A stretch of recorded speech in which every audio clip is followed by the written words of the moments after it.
Get ready, it's time for Motorsports Madness, powered by the staff at Race Chaser Online. Your motorsports, your way, every day. And now, here's your host, Jacob Seelman. Oh, hi. The best news that I've seen is that I can look straight up now and look at the camera and wave. That's true. That's fantastic. Yeah. I don't have to look to the corner of the room anymore, which is good. All on that note, welcome to Motorsports Madness. Jacob Seelman and Tom Baker at the Race Chaser Roundtable in Race City, USA, Mooresville, North Carolina, which is beautiful right now and probably won't be by the time we get to the weekend because there's this hurricane that's soon going to be bearing upon us. But right now it's pretty outside, so that means it's as good a time as any to talk about racing. We're coming off of Indy, which happened on Monday. We're going to Vegas, which, as long as nobody gambles their fortune away, should be a good weekend, we would hope, we would think, because we have 3 races. And it's playoffs. We're talking about playoffs. Playoffs? We're talking about playoffs? We're not talking about practice. We're talking Just about trying playoffs. to win a race. That's Jimmy Johnson's story anyway. That's a lot of people's story. Yeah, well, especially Jimmy's, because he basically backed into the playoffs. Yes, we're going to Vegas, and obviously I love triple headers anyway, and a triple header at Vegas in the playoffs. And now, what's interesting about this is that 3 different scenarios here. It's playoff 1 for the Cup Series. It is the last round. Hold on, last round for the Xfinity Series before we start the playoffs. Yep. And it is playoff 2. That's 2 for the Camping World Truck Series. The pickup truck drivers. Yes, that's correct. So all 3 divisions in different situations. But equally as important.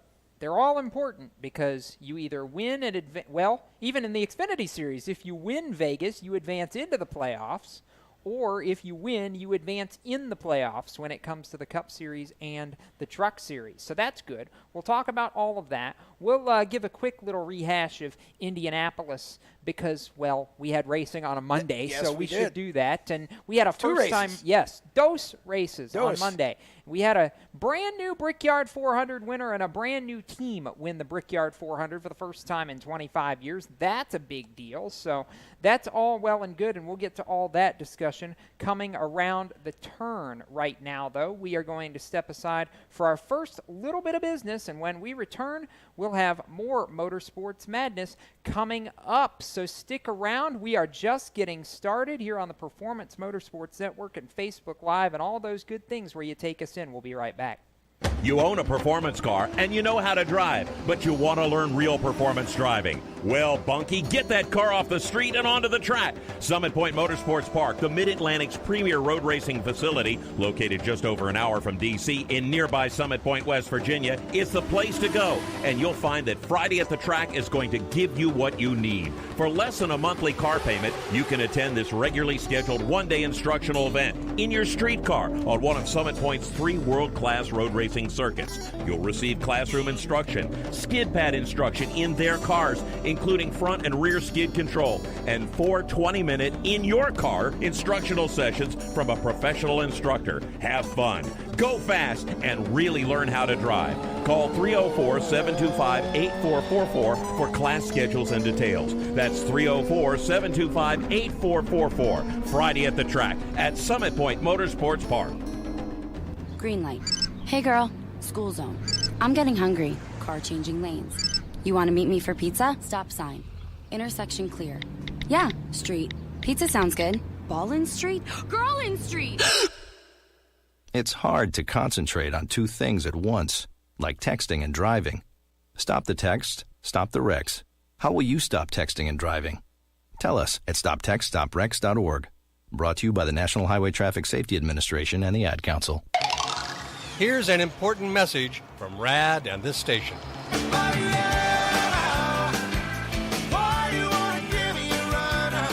Hi, this is Bob Sheehan from Blues Traveler for RAD, recording artists against drunk driving. I like to party just as much as the next guy, maybe even more, but the one thing I won't do after I've had a few is get in the car and drive. Don't blow it. Always choose a designated driver. Remember, music lives, and so should you. Automotive technicians and auto service trainees, how would you like to work at the beach and perform for one of the best car care centers in the nation? Louis Meineke is now looking for skilled automotive technicians to join their award-winning team.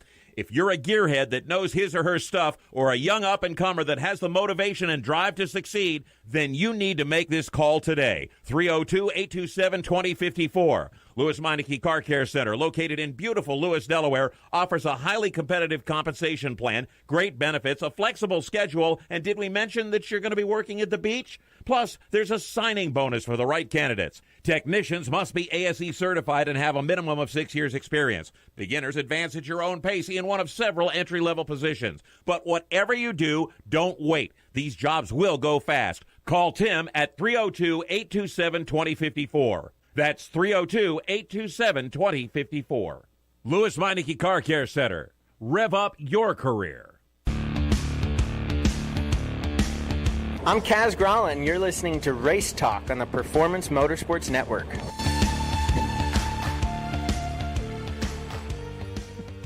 Sorry. Wow.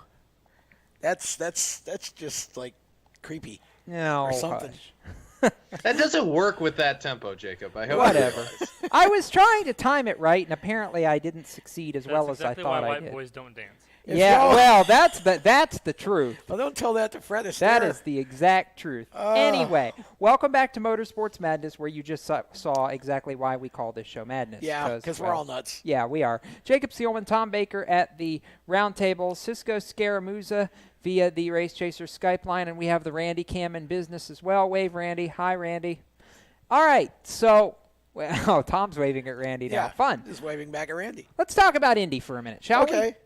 Team Penske is no longer a bridesmaid at the Brickyard. 5 runner-up finishes, and 25 years later, fresh tires in the last 12 laps, and Brad Keselowski comes from 7th, plus the help of a late caution, to win it after trading paint with Denny Hamlin in the last 2 laps and making Hamlin whine. Before I get into why I don't care about Denny whining, how cool is that for the captain? Back-to-back crown jewel victories in the last 2 weeks. Well, and again, it goes to show what we were talking about on last week's show when I said that I think if you look at the big three and you're not really sure about the big three at this point, I think the big three has become at least the big four, because if you win one marquee race, that's fantastic. If you win 2 back-to-back marquee races, you've got momentum going into the playoffs, and I think this really is a good sign for Brad Keselowski, Jacob, because that team at the right time is peaking. And we're going to Vegas, which is a track that he should be really good at. So he's historically been good at Vegas. Yes, I don't see any reason why he shouldn't continue to at least be in the competition. Okay, Cisco, we're going to ignore, by the way, the fact that somebody said that, Will Power won the Daytona 500, because we all know 3 crown jewel wins. Yeah, no, we all know that didn't happen. So nice job, NBCSN. Way to go. Not. So NBCSN said Will Power won the Daytona 500? Yes, he did. Yes. Fail! Fail. Wow. Anyway, so we'll go back to Will Power winning the Indy 500, Brad winning the Southern 500, and now the Brickyard 400. I think Roger becomes the second team owner behind Chip Ganassi to sweep the Indy 500 and the Brickyard 400 in the same season. So, Cisco, long story short, it's been a really, really, really good year to be the captain, and it may not be over yet. Yeah, and it's interesting because if you had talked to us about a month ago and said, Penske's going to go on this giant run in a month, I don't think any of us would have agreed with you, because they were just kind of sitting there, kind of hanging out, not really doing a whole lot. And then all of a sudden, between the Southern 500, the Brickyard, holy cow. So, I mean, credit where credit's due. They're peaking at the right time. This is definitely, if I were in charge of any team, this is where I would want to be putting my best stuff onto the racetrack, because now is when it matters. So, fantastic job by those guys behind the scenes. And we add to this that going back to last week before the Brickyard 400, they had already announced that body armor sports drinks had actually increased their sponsorship of Ryan Blaney for 2019, up from 1 race primary to at least 3 races primary on the 12 car. You know, they ran strong with Blaney in the Xfinity race, came up 3rd in that to the 2 Junior Motorsports teammates, and I'll call that a good transition point for a minute, and then we can come back to Denny whining, because in the category of good things, I'll call Denny Hamlin whining a bad thing, but in the category of good things, the 2 JRM cars, and particularly Tyler Reddick finishing 2nd, that was a huge, huge shot in the arm, and the 2nd Xfinity win at Indianapolis in a row for Dale Earnhardt Jr. as a team owner, which was a big deal. At a time when he most needed to shine and step up, Tyler Reddick did. He's had a very difficult year, shall we say, and you know, this is an opportunity for him to have some momentum as they close the regular season. If he can run well at Vegas and be in the hunt, then he goes into the playoffs with a little bit of momentum, and he really kind of needs that, because I think this season's been a little disappointing. And by the way, I'm not sure if you mentioned who's actually going to be joining us on the show tonight. Oh, no, I didn't actually. You're right. Minnie Tyrell, the 13-year-old phenom from this part of the country who started racing and winning in late models at 10 and has already raised over $400,000 for pediatric cancer. He's coming up shortly. And later on, we're going to have Ben Rhodes joining us as well. So both of those joining us, and now back to the previously begun Xfinity Series conversation. Yes. This is big for Tyler Reddick. We were just discussing that. They needed a huge shot in the arm at the right time. On the flip side of that coin, for drivers who needed a shot in the arm going to the playoffs and didn't get it, another dismal day for Austin Cindric, who is now on the playoff bubble if, God forbid, somebody goes out and wins Vegas on some sort of weird strategy. He could actually potentially be bumped out. Ross Chastain has more breathing room. There's the good news. Ross Chastain is back in the 42 at Las Vegas this weekend and Richmond next weekend, which is a big deal. And let's see. Now we can go back to the bad side of the conversation, which revolves on the Cup side, Cisco, because Denny Hamlin's whining. I don't approve of this. Denny, shush. Yeah, but before we downturn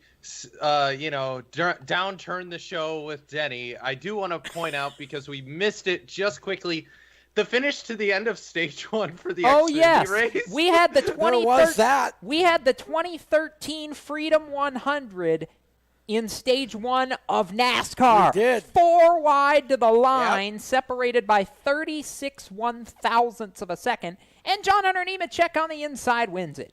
Can we agree that we just need that exact plate package in the Xfinity Series at Indy forever and ever, as long as they choose and the Cup Series, please? Well, yeah, the Cup Series too. I think for whatever reason, I think it seems to show itself better in the Xfinity Series. I mean, but anything. Certainly, okay, the Cup so Series. In fairness, the Cup race was better than it normally is at the Yes, Brickyard. it was. Yeah, but for sure. in all fairness, we need the slingshot ability. That's not a word. I just made it one in the Cup Series too. Could be two so. words. But yeah. And Jacob, what's interesting about the people who make the point of, well, don't put plates on the cars, et cetera, et cetera. We already do this 4 times a year. Now, do I agree with doing it for half the schedule? Yeah, I don't know. Or all the schedule? Yeah, I don't know about that. But I could see Indy just add it to the plate track list. I mean, seriously. Yes. I'm okay with doing it. It's one I more am race. No, I agree too. I think Indy, or at least, try it. I think it would be interesting to see how well it really works over time. But I think certainly if there's one other track that you can probably get away with doing it, it's there. Some of the tracks we've seen, it really doesn't work as well as you'd hope that it would. But Indy, it works at Indy. The Xfinity racing is great there with the plate. Yes, it is. All right, Denny Hamlin whining about backmarker cars wrecking at the end of the Brickyard 400. Tom, I wanted to tell him to close his mouth and get over it. Your thoughts? He called the drivers meaningless, by the way, and I staunchly disagree with that. They're not meaningless. They're there to do a job. The drivers aren't meaningless, but the situation was. When you're racing for 31st, 2 laps down and, it's 2 or 3 laps from the finish, and you're going to stuff your marshmallow into a piggy bank like Jeffrey Earnhardt tried to do, that's meaningless, and you need to know better.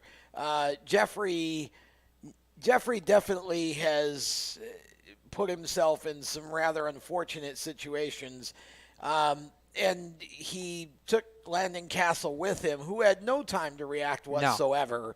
No. Again, it's just Jeffrey's inexperience. So while I disagree with Denny saying the drivers are meaningless, that situation certainly shouldn't have happened. But Denny, you weren't the fastest car. Brad went by you and drove off and left. So, if I had some cheese, I'd gladly give it to you to go with your wine. It's just Denny being Denny. It is just Denny being Denny. And with that, we will get ready to step aside. And when we come back, you know what my 2 favorite words are so far? Rumor mill. And we will talk about those coming up right after these words. This is Motorsports Madness, and we'll be back in just a moment. Do you love the sound of high-revving motors and the smell of burning rubber? Do you want to get your car sideways right at the ragged edge of control? If you've always wanted to try drifting or learn to improve your drifting skills, Summit Point Motorsports Park, the Mid-Atlantic's premier motorsports facility, has the expert instructors and the specialized track to teach you how to drift and the skills necessary to drift competitively. From skid pad to open sessions, Summit Point Motorsports Park has the safe and open environment that allows drifters of all skill levels, new to intermediate, to get sideways and smoking. With a focus on safety and the skill set necessary to drift competitively, Summit Point Motorsports Park's Drift Nirvana is just the thing for you. Call for your reservation today, 304-725-8444. Or for more information, go online, summitpoint-raceway.com, or you can email them at office@bsrinc.com. Drift Nirvana, getting you sideways the right way.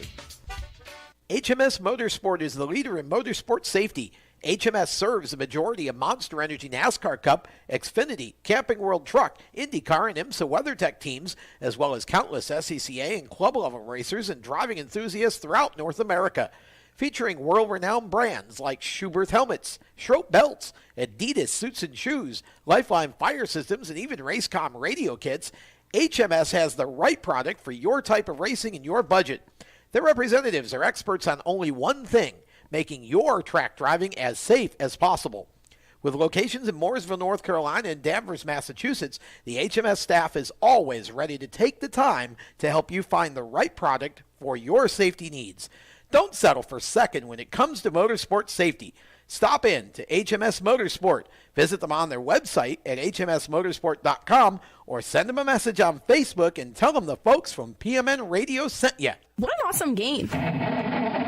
What's up with your car? I don't know. It won't start. How are we getting home? Chill. My parents signed me up for the roadside assistance from Lewis Meineke. It was free with my oil change. They'd come and get the car started or get us home and tow the car to the shop. Good to know. With my driving, my parents never know what to expect. When you join the Meineke Car Care Club with a $35 preferred service, you get 4 free months of roadside assistance, including tire change, battery jump, lockout service, towing, and more. Contact Lewis Meineke, located on Route 1, or call 827-2054.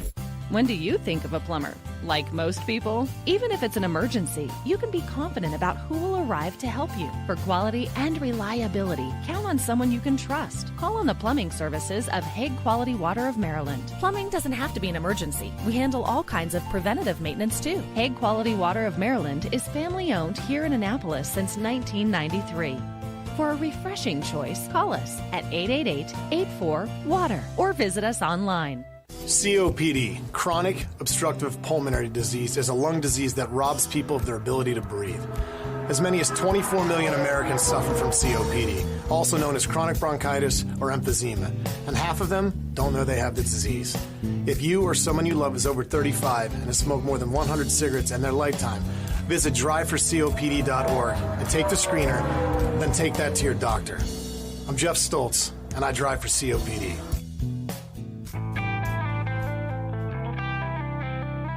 Hi, I'm Chase Cabre, and you're listening to Race Talk on the Performance Motorsports Network. Now, back to the show. And that allows our plug that the NASCAR K&N Pro Series East will head to Loudon, New Hampshire, not this weekend, but next weekend, to compete in their penultimate, there's your word of the day, race of the season. Is it this? I thought No. it's next weekend? Next, Okay. it's when NASCAR heads to Richmond that it's the big short track I thought weekend. they were part of the. Oh, see, I thought that's why they moved the race to Vegas. No. Okay. Not at all. Okay. No. So it's next weekend. K&N West races on the dirt. Actually, That's right.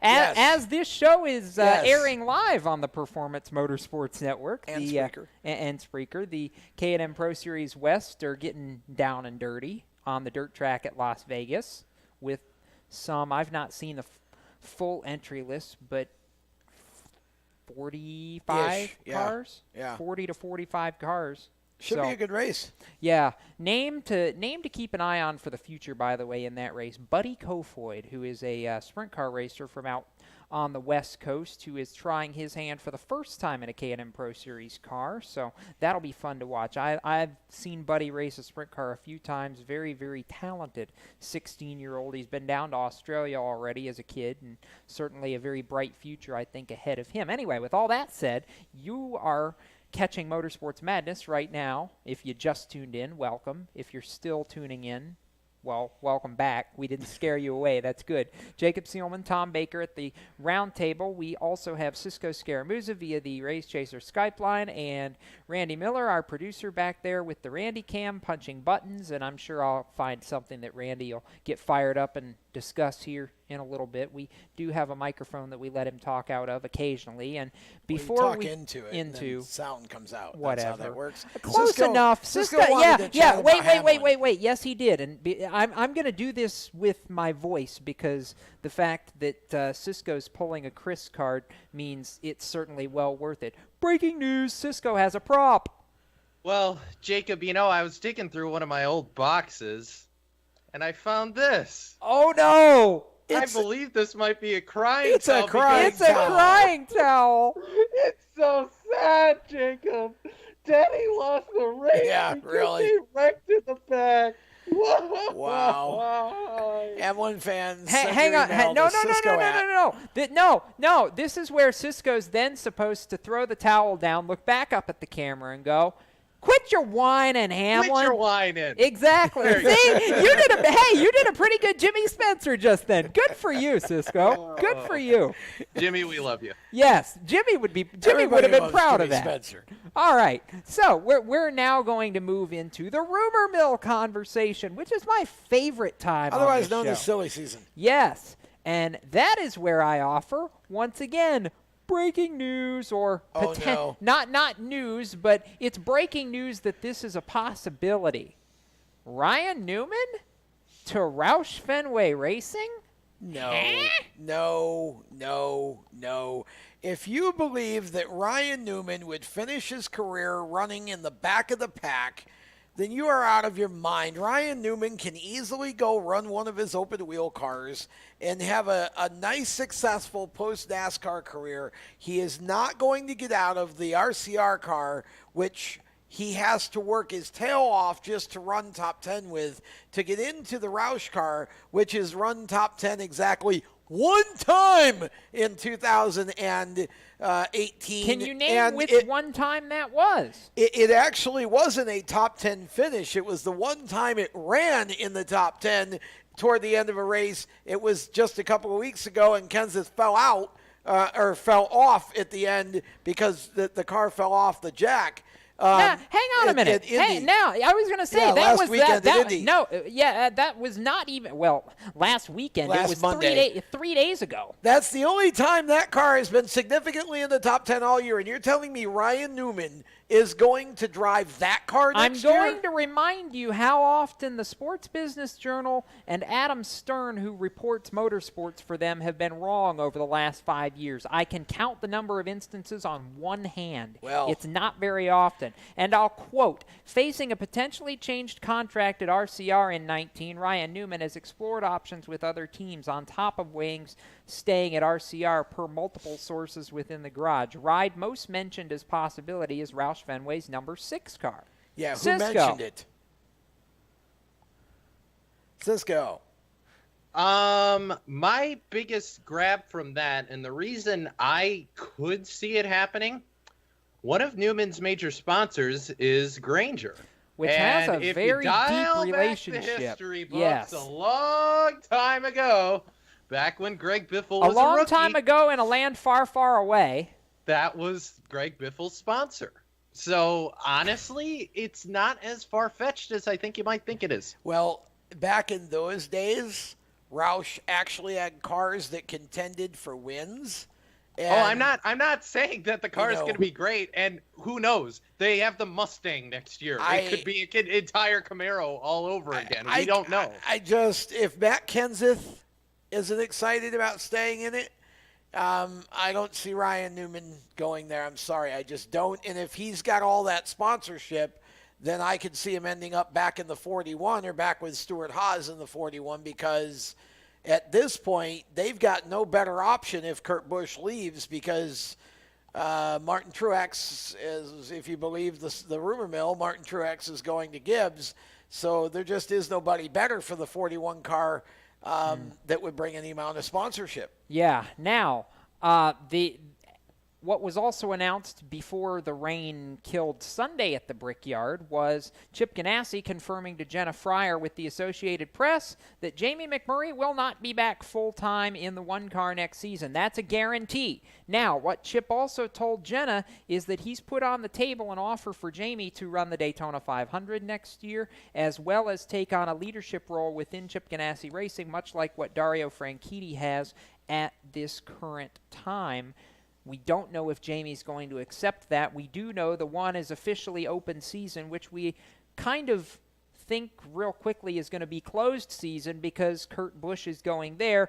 Another tweet from Mr. Stern, this from 8 days ago. People close to Stuart Haas Racing have become increasingly resigned in recent weeks to the likely fate of losing Kurt Busch and Monster Energy to Ganassi Racing's number 1 Chevrolet this season. However, it remains unclear who, if anybody, and that's what really got my attention, the if anybody part, will fill the number 41 Ford. Yeah, I mean, again, you could lease that charter for a year if you needed to. You can, and then bring it back in time to put Cole Custer in the car if you think he's ready at the end of next year. That might not be a bad scenario for Stuart Haas because, again, we would love to see a De Benedetto or, a Ryan Preece or somebody like that in the car, but absent of bringing sponsorship, Gene Haas would have to agree to fund that, which means you'd have to be excited enough about the driver to want to do that for him. And I don't see that when you know that Custer is likely to come up in 2020. Yeah. You just need 1 year. So the more drivers have their spots lined up, the more I think that you could legitimately see SHR just for 1 year become a 3-car team while they wait for Cole Custer to be ready. On the other hand, if Ryan Newman goes to the 6, maybe Kenseth goes to the 41 for a year. I could see that happening. I could see that. The question would be if Gene Haas is willing to pay for it. Correct. Now, here's the other nugget. Remember last week that we were talking about, I believe it was on this very show, the possibility that Daniel Suarez's ties with Eris might not be good enough for them to be guaranteed to go with him wherever he lands in 2019. This that Adam Stern dug up earlier in the week. Eris may be contractually bound to Joe Gibbs Racing even with Suarez's move from the 19 next year. It's unclear if he's already agreed to a move to the LFR 95, but a Stuart Haas Racing executive told the Sports Business Journal last weekend that SHR would not be interested in Suarez without Eris. Well, and that would make sense because, again, Suarez doesn't have the track record that the Kenseth has. Correct. And here's the deal. I mean, I still thought in my memory, Eris came to Joe Gibbs at about the same time that Suarez was coming over for the Xfinity deal.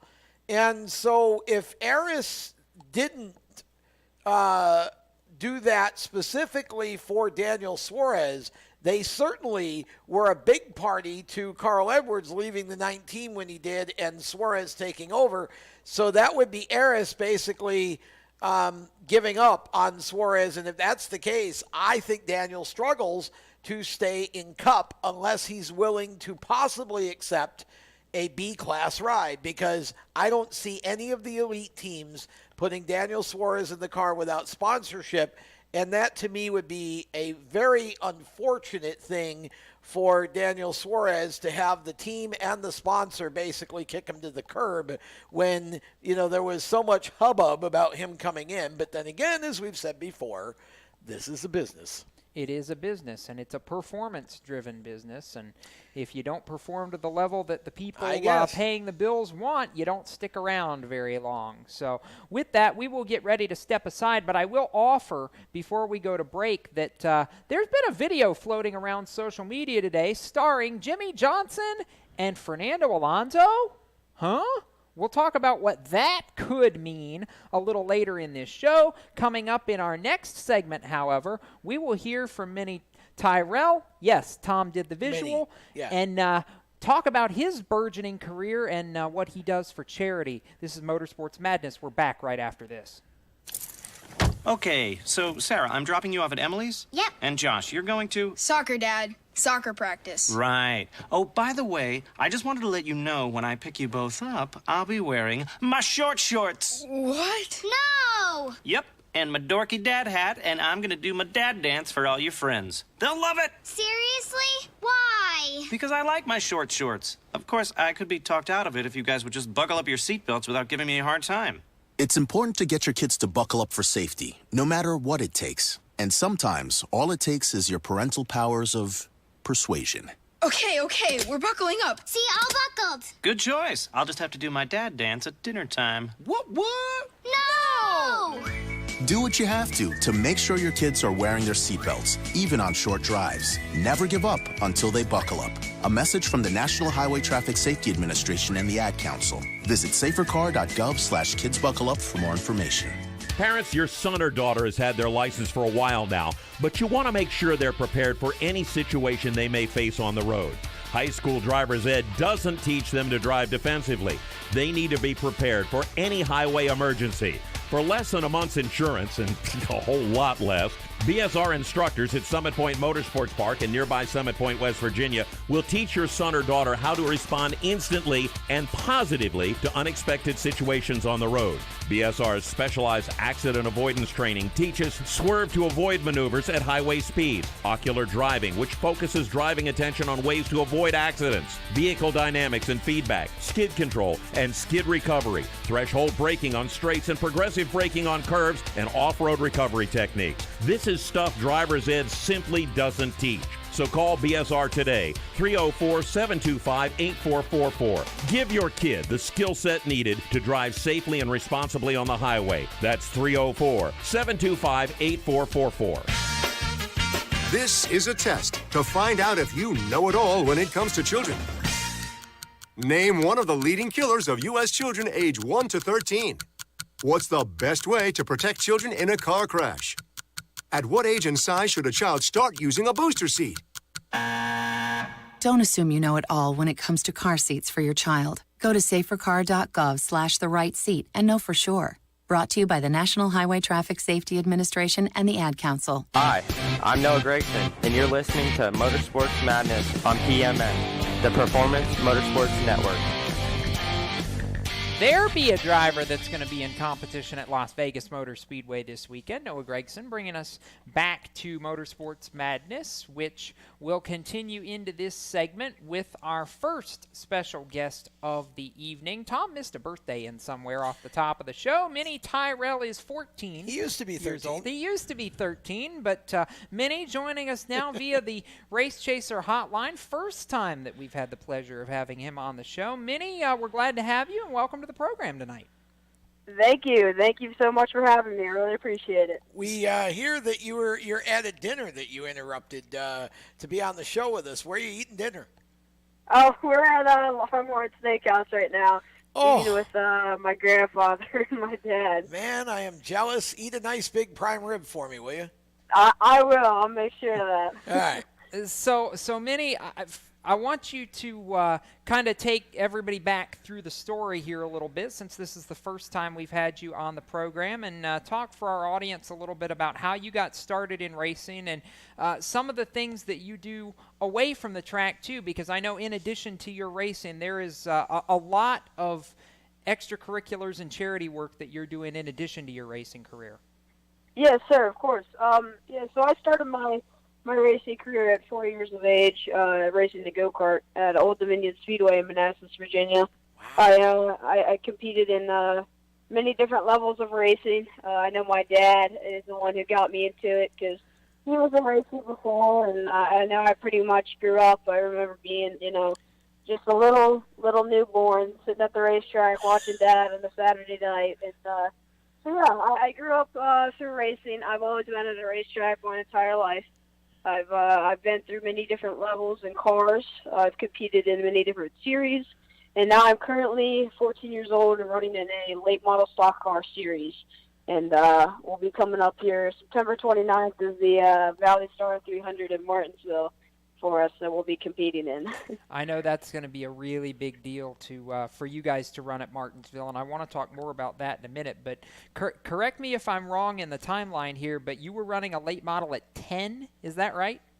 Yes, sir. I competed in my first ever 3 races in those cars at 9.5 years of age. And I was the youngest in the world to ever start a race in a late model stock car. And then I was able to do 3 more and complete them and was able to be very competitive. And I won my first race at 10 years of age, and then won the second one back-to-back right after that one at 10 years old. So that was definitely one of the coolest moments of my life. What do you remember from that first win? All I know is the first ever win that happened was I had finished second that night, and the car in front of me who had won had gotten disqualified for something illegal. So I had been granted with the proper win of that race. I don't know. I was stoked because that was my first ever kind of like top 2 finish, if you will. I remember finishing 3rd, and then I finished 4th a few races. So I was still, I didn't win, but I was still super excited for the second place finish. And the next week later, I think it was Wednesday, I got a phone call from the racetrack and with the granted win, and I was just like, no, there's no way.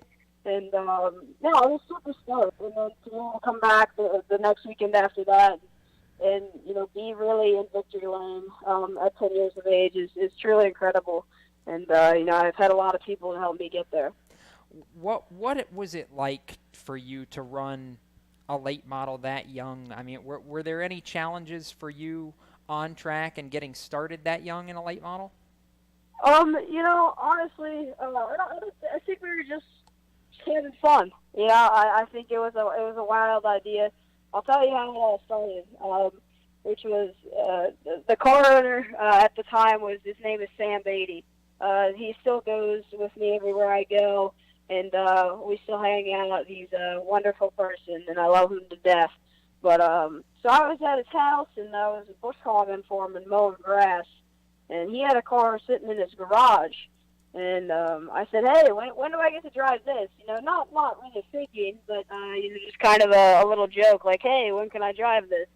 And he said, well, go get yourself a seat and you got to ride. And I said, really? And he goes, yeah, get yourself a seat. So me and him, we went down to Charlotte in North Carolina to Butler Built. We made our seat and brought it back.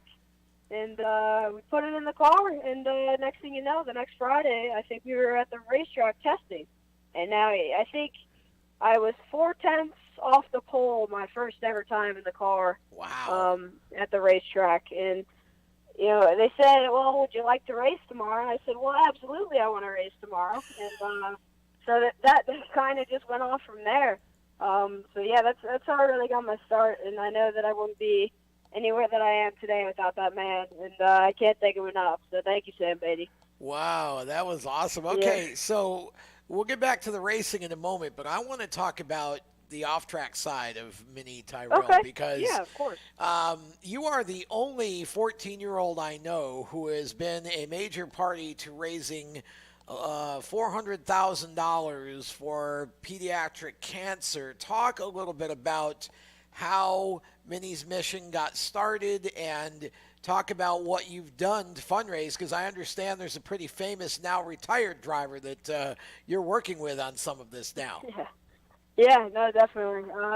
So I started fundraising at the age of 6. I had a really close friend still to this day. Her name is Ella Day, and one of my dad's best friend's daughter. And so she had a brain tumor at the age of 7, and I was 6 at the time. And so, I said I overheard, my parents and them talking about what was happening and some, financial things that were going on. And I said, well, hey, I got down with my dad that night at the dinner table, and I said, what can I do to help kids? And I know that I race go-karts. Can I go and, do fundraisers, use my go-kart as a tool to help raise money for kids with cancer? So I was trying to tie in racing, but also help, people in need, which I love to do. I still do it to this day. So yeah, at the age of 8, I believe, or it was 7, I did a news article on the Channel 4 News with Brian Williams. And Jeff Gordon, just retired, the 4-time champion, happened to see it.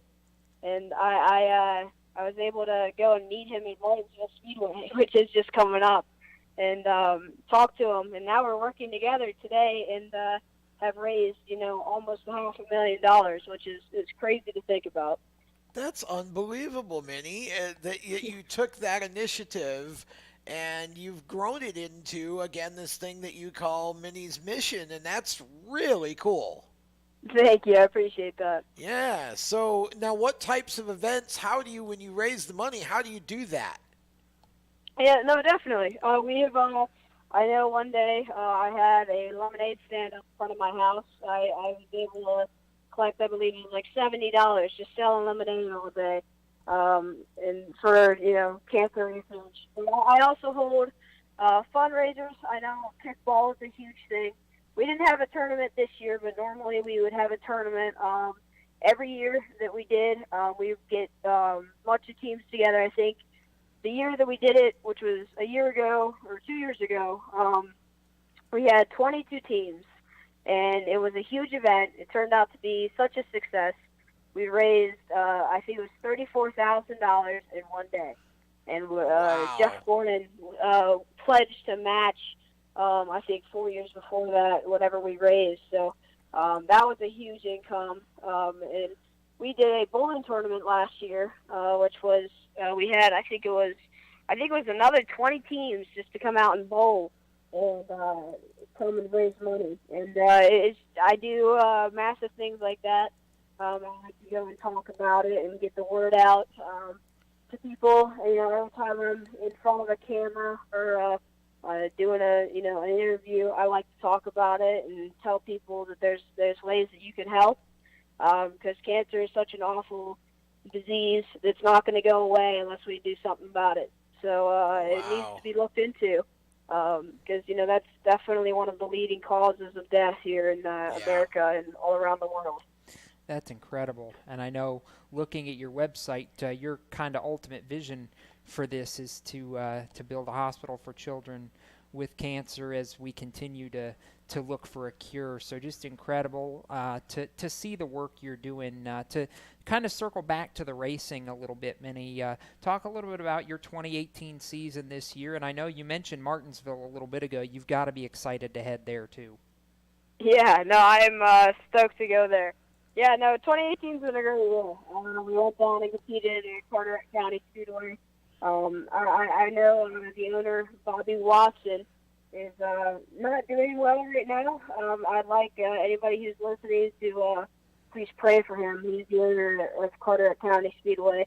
He's in the hospital right now. I think he may have had a stroke the one night, but please pray for him and keep him in your thoughts. But so yeah, I competed at Carteret County Speedway throughout most of my 2018 racing season.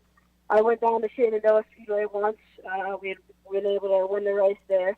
So yeah, we competed at Carteret. We had a fantastic year there with very competitive cars and fast cars. We were able to snag a second place at the it was a $15,000 to win race that was held, which is the Solid Rock 150, I believe, which was awesome. So yeah, we've had an awesome season so far in the regular season.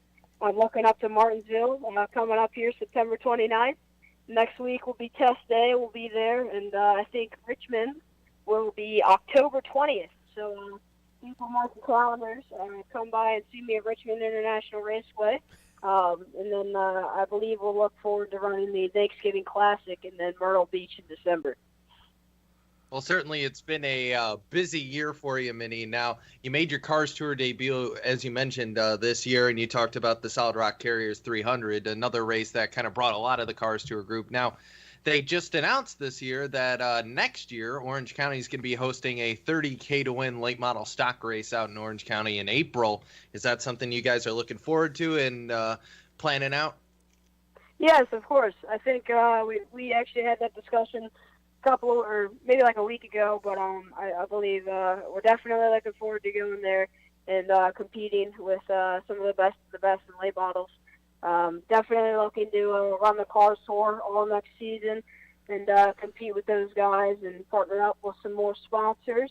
And currently the sponsors, I hope to further the connections with Castrol and PPC Lubricants. And for Martinsville, coming up here, I got Tire X. There's the owner is Mr. Will, and he has helped us greatly, and looking forward to representing him on the track and off the racetrack, and definitely looking forward to Martinsville and the Car Store for next season. It's funny. I was about to ask you, since you'd been talking about the sponsors, and you took the words right out of my mouth. So you were even one step ahead of us on that one, Minnie. I got to give you credit there. It's been so much fun to have you on the line here with us. It's been a blast, and we're definitely wishing you the best of luck here in a couple weeks when you get to Martinsville for the Valley Star 300. I know that's going to be a huge moment for you to race under the lights there, and we look forward to having you back on the show before too long as well. Awesome, yeah, definitely. I would love to be back, and thank you so much for having me. I appreciate all the luck, and looking forward to make something happen, because I'm calling it right here. I know I'm going to Martinsville to win, and that's what we're going to do. And I believe that my crew and everybody, my crew chief, can get me there, and everybody who comes out and supports me every race. Thank you guys so much. I really appreciate it. From the bottom of my heart, I really do. Thank you guys. And, thank you so much for having me on the show. It was a lot of fun. All right, that's Minnie Tyrell, and with that, we are going to step aside. When we return, we'll finish up the first half of this show and continue on down the road here on Motorsports Madness, so stand by. We'll be right back with more on the Performance Motorsports Network after this. When do you think of a plumber? Like most people, even if it's an emergency, you can be confident about who will arrive to help you. For quality and reliability, count on someone you can trust. Call on the plumbing services of Hague Quality Water of Maryland. Plumbing doesn't have to be an emergency. We handle all kinds of preventative maintenance too. Hague Quality Water of Maryland is family owned here in Annapolis since 1993.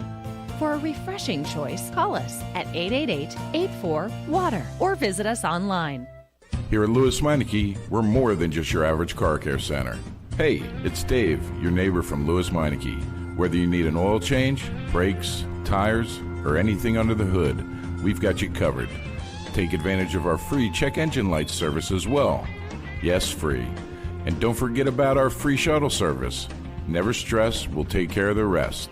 On with life. Give us a call at Lewis Meineke, 302-827-2054.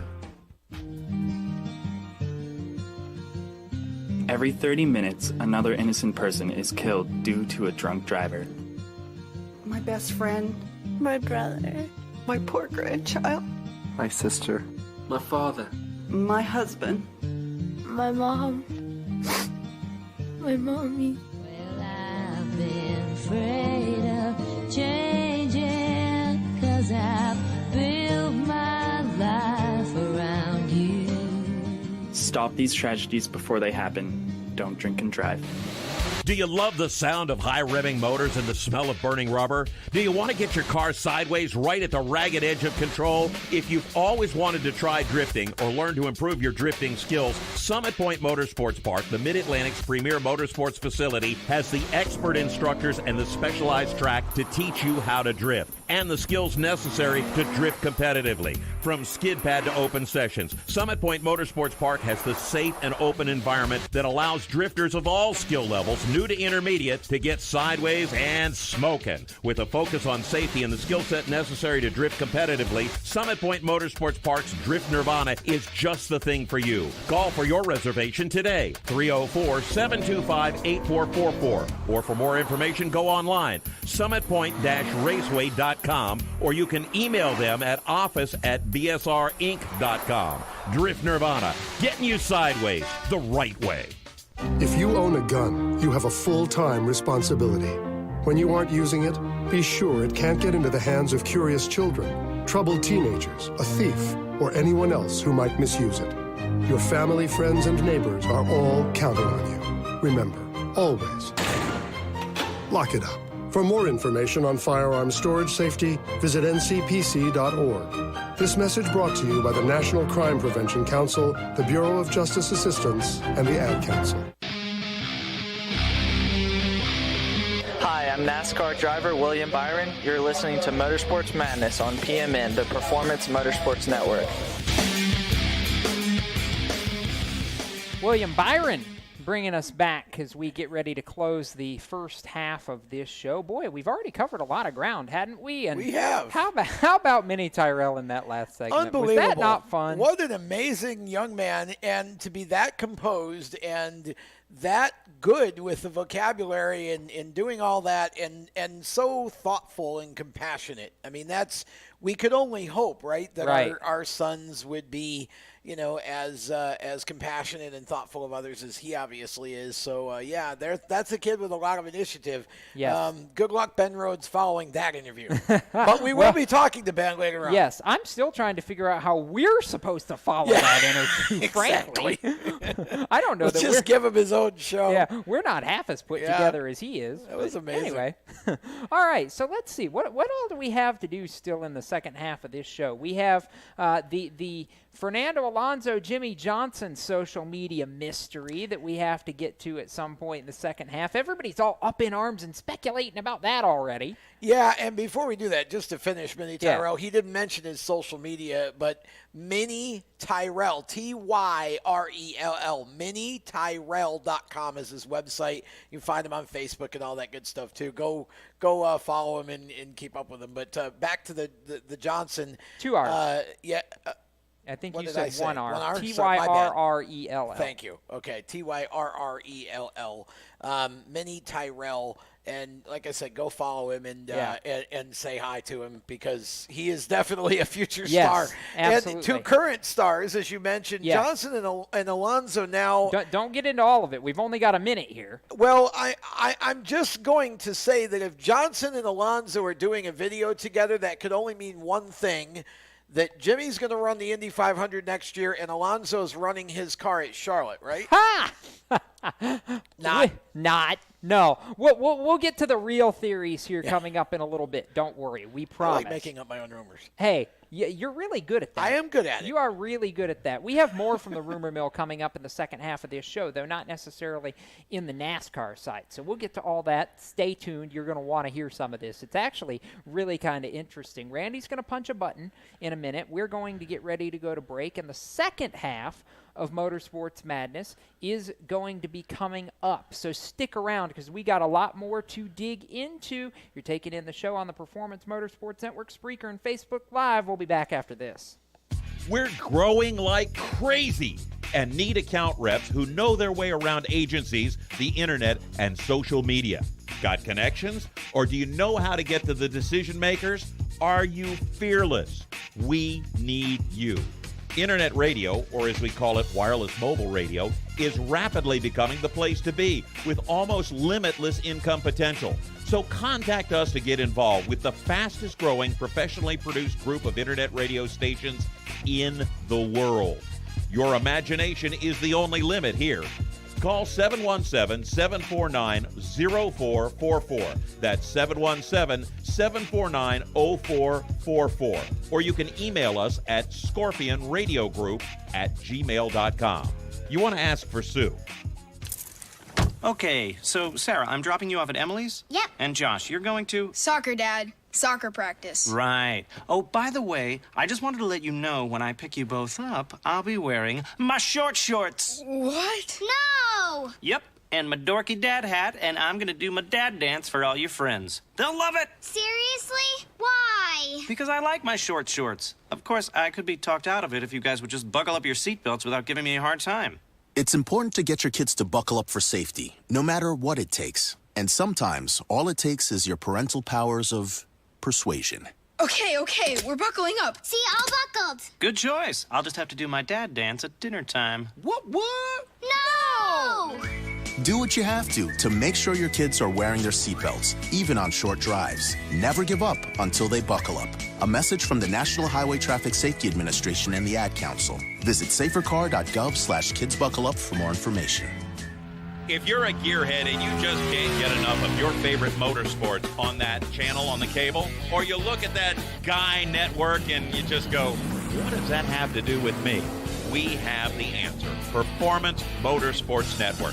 Right here on the internet. The best cruising tunes, the best in motorsports programming, and the best shows. We have opinionated hosts, and we like it that way. If you want to get involved, if you want to bench race, be listening for information coming up soon right here on this channel, the Performance Motorsports Network, your source for motorsports.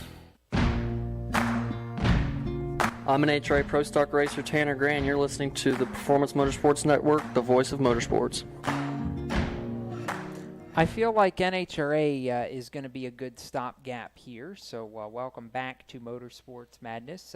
If you're not listening to us live, you could be taking us in via any number of the stations supported by the American Forces Radio Network via syndication and the Sports Byline USA Network. So we appreciate that audience, certainly, and as always, for those who are serving, thank them for that. That's really an important piece to all of this. So Yes. with Tanner Gray bringing us back from break, it does give us a quick opportunity to hit the fact that the NHRA Countdown to the Championship, i.e. drag racing's version of the playoffs, kicks off this weekend with Maple Grove Raceway in Reading, Pennsylvania, the Dodge NHRA Nationals, race 1 of 6 in the countdown, and the Angry Bee, Leah Pritchett, in top fuel. Literally, yellow and black dragster with a bee on it this weekend. Just buzzing down the course. That's for the Dodge 1320, by the way, which is a bad race car. That well, not even a race car. It's a bad car. I was going to say it's a bad car, period. Yeah, period.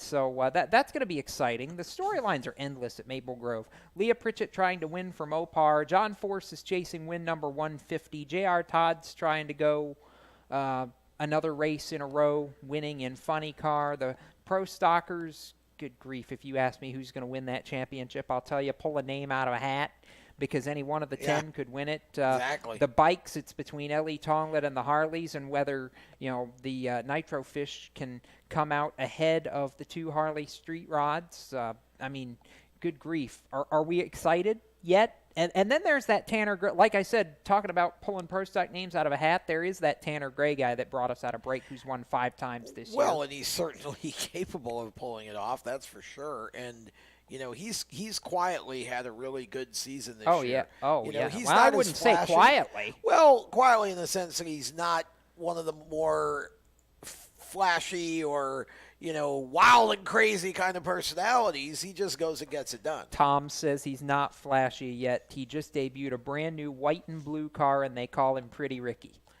Well, again, but if you interview him, he's not John Force or Ron Capps or there's nobody that's John Force but John Force. He's just very kind of low key, but he gets the job done. And for somebody so young, he's been amazing. Honestly, what a future that kid's got ahead of him. All the momentum in the world coming off a win in the U.S. Nationals, and he won the countdown opener last year. It was at ZMAX Dragway here in Concord, North Carolina, right down the road from Charlotte proper and right on the property there at Charlotte Motor Speedway. We'll have to see if he can win this year's countdown opener up in Pennsylvania, and then the Charlotte playoff race will be race 4 of the 6-race countdown to the championship this year. So a little bit different there on the NHRA side. Check your Fox family of networks for how to tune into Maple Grove Raceway this weekend. We will take our first break of the second half of this show, and when we return, we'll dive back into some news here on Motorsports Madness. Randy's going to punch a button, and we'll be back in just a moment.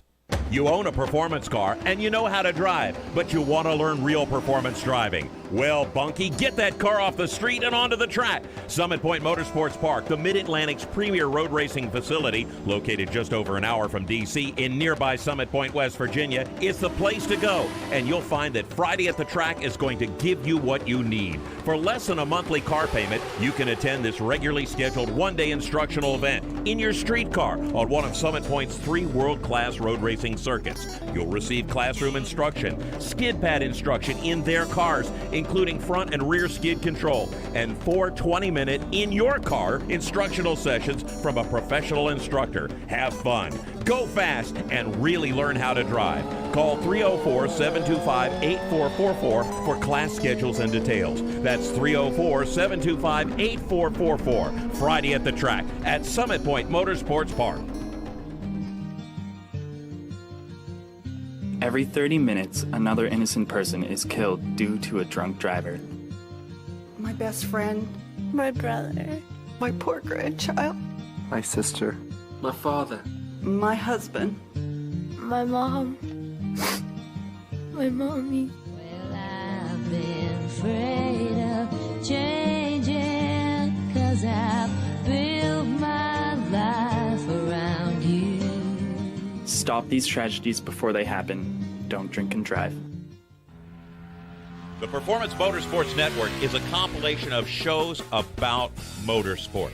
From technical to controversial to just fun, everything you like about racing and gearhead stuff is right here on one internet channel. The Performance Motorsports Network. Tell your friends about it.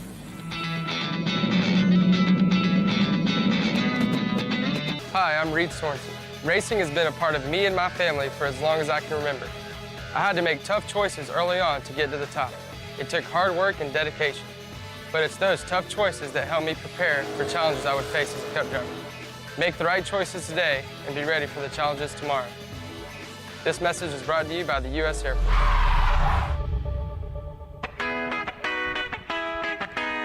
Hi, I'm Matt Tift, and you're listening to Race Talk on the Performance Motorsports Network. Cisco, are you happy? Are you happy, I'm Cisco? Happy. Trombones.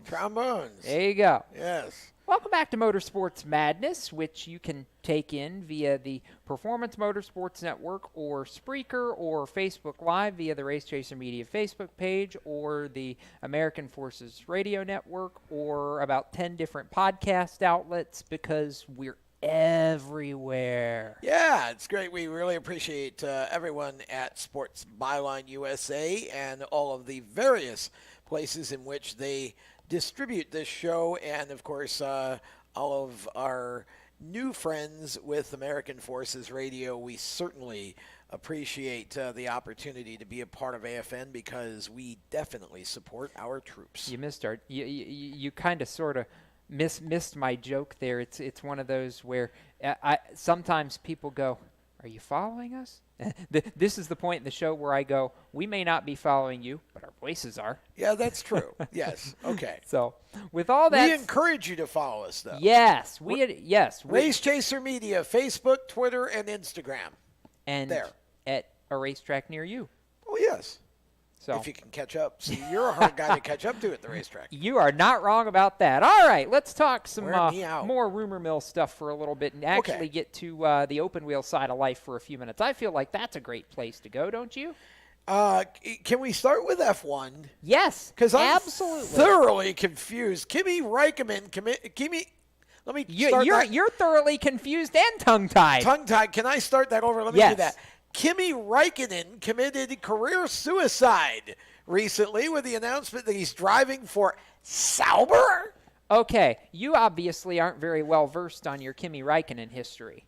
You realize that back at the very beginning of his Formula One career, that Sauber was the first team that he drove for. Right? I know this, but you're going to Sauber? I mean, do you expect him to ever podium with that team? Somebody of Kimi's caliber? Maybe. Wow. I don't expect him to win a race, but I could potentially see a podium out of the Sauber at some point. Kimi signed a 2-year deal, by the way. He'll be there through 2020. That puzzles me even more. Why not? Hey, it's a good way to stick around, and if you can get way more out of the car than what everybody thinks you should, maybe you get another top-tier opportunity before you're done. But good luck, Kimi. The much more intriguing half of that announcement is this was literally a straight Now you've got me tongue-tied. Great. A straight ride swap, if you will, because Kimi goes to the Sauber seat that was previously occupied by Charles Leclerc. And Leclerc is going to the Ferrari A team for 2019. He's been a Ferrari Academy driver in the past, former F2 champion, making his debut Formula One season with Sauber this year. And he's been in the points a decent amount in the last few weeks, too. He's consistently outperformed his teammate Marcus Ericsson, and I would argue he's done a whole lot more with this year's Sauber car than what I would have expected them to do. And he's young. This is a 20 or 21-year-old kid who's from the Principality, and goodness, he has all the potential in the world as far as I'm concerned. I think he's going to be a great fit to partner Sebastian Vettel in 2019, and I look forward to seeing if he actually pushes Vettel a little bit and really improves the performance across both those cars.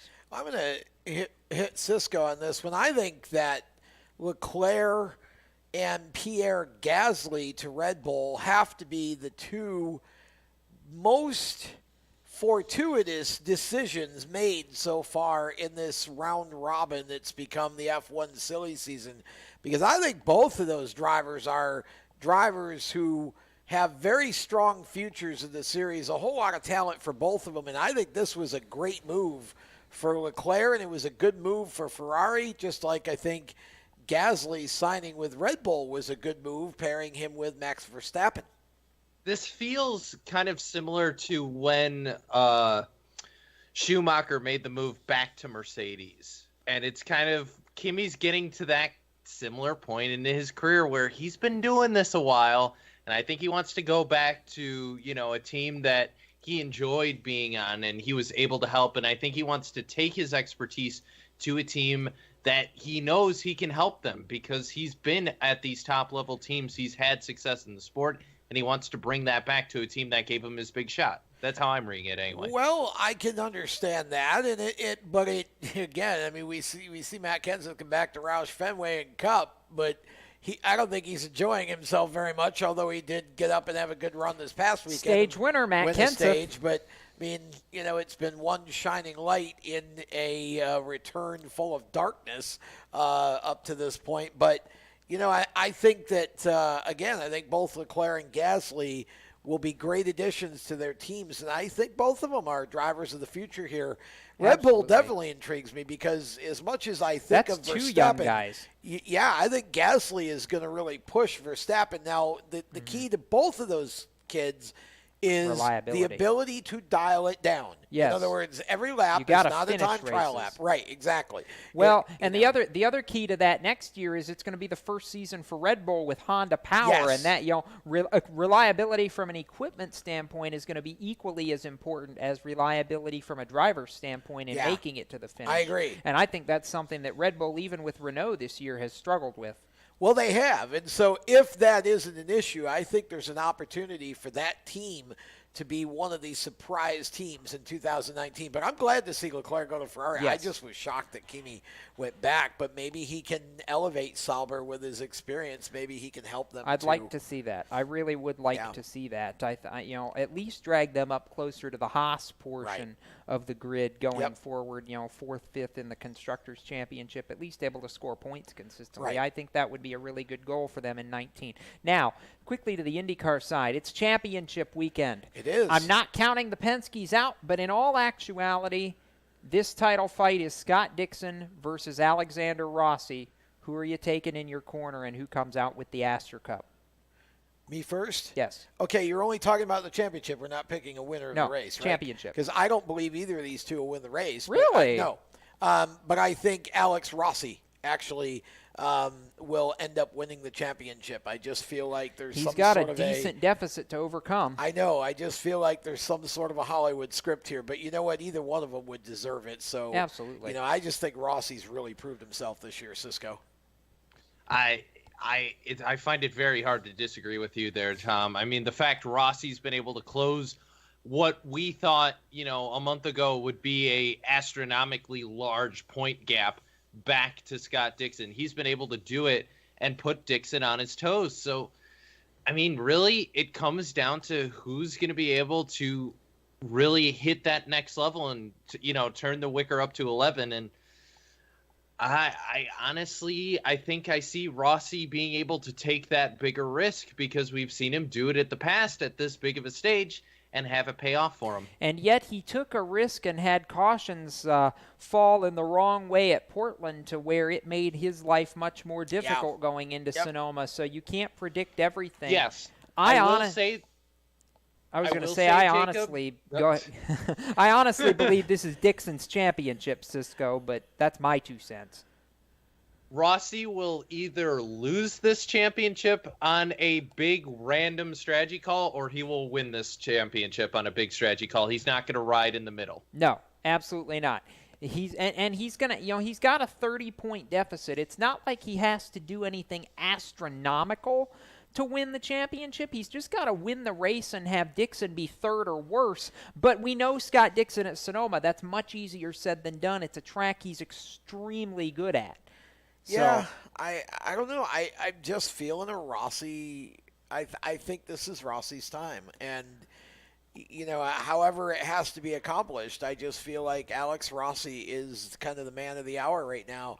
But again, I don't have a dog in this fight. I would be totally happy if Dixon won. Be totally happy if Rossi won.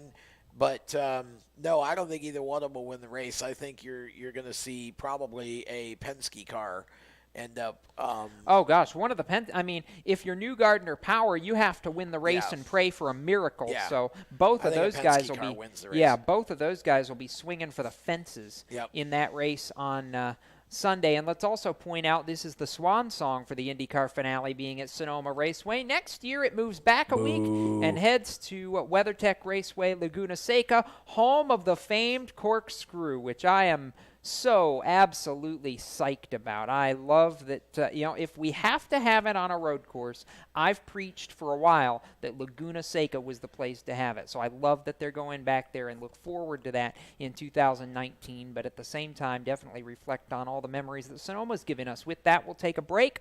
And on the other side, I believe it's time to go back to the phone lines and talk to a Ben Rhodes. So we will have some more fun coming up with the Thor Sport young gun in just a moment. You're listening in Motorsports Madness. We'll be right back. Parents, your son or daughter has had their license for a while now, but you want to make sure they're prepared for any situation they may face on the road. High school driver's ed doesn't teach them to drive defensively. They need to be prepared for any highway emergency. For less than a month's insurance, and a whole lot less, BSR instructors at Summit Point Motorsports Park in nearby Summit Point, West Virginia, will teach your son or daughter how to respond instantly and positively to unexpected situations on the road. BSR's specialized accident avoidance training teaches swerve to avoid maneuvers at highway speeds, ocular driving, which focuses driving attention on ways to avoid accidents, vehicle dynamics and feedback, skid control and skid recovery, threshold braking on straights and progressive braking on curves, and off-road recovery techniques. This is stuff driver's ed simply doesn't teach. So call BSR today, 304-725-8444. Give your kid the skill set needed to drive safely and responsibly on the highway. That's 304-725-8444. You hear that? That's the sound of America's only sports car. That's right. It's a Corvette. But not just any Corvette. It's your Corvette. It's that who cares if there's traffic part of your day. And this can be you when you come to Cooper Corvettes. With 60 years of Corvettes to choose from, there's always a Corvette in your budget. And they'll service any Corvette you bring in. Cooper Corvettes on Route 1 just north of Quantico and Triangle. Call, click, or visit CooperCorvettes.com. HMS Motorsport is the leader in motorsport safety. HMS serves a majority of Monster Energy NASCAR Cup, Xfinity, Camping World Truck, IndyCar, and IMSA WeatherTech teams, as well as countless SCCA and club-level racers and driving enthusiasts throughout North America. Featuring world-renowned brands like Schuberth helmets, Schroep belts, Adidas suits and shoes, Lifeline fire systems, and even Racecom radio kits, HMS has the right product for your type of racing and your budget. Their representatives are experts on only one thing, making your track driving as safe as possible. With locations in Mooresville, North Carolina, and Danvers, Massachusetts, the HMS staff is always ready to take the time to help you find the right product for your safety needs. Don't settle for second when it comes to motorsport safety. Stop in to HMS Motorsport. Visit them on their website at hmsmotorsport.com or send them a message on Facebook and tell them the folks from PMN Radio sent you. Hi, this is John Ondrasik of Five for Fighting, here for RAD, the entertainment industry's voice for road safety. You know, style is a personal thing, and your lifestyle is your business.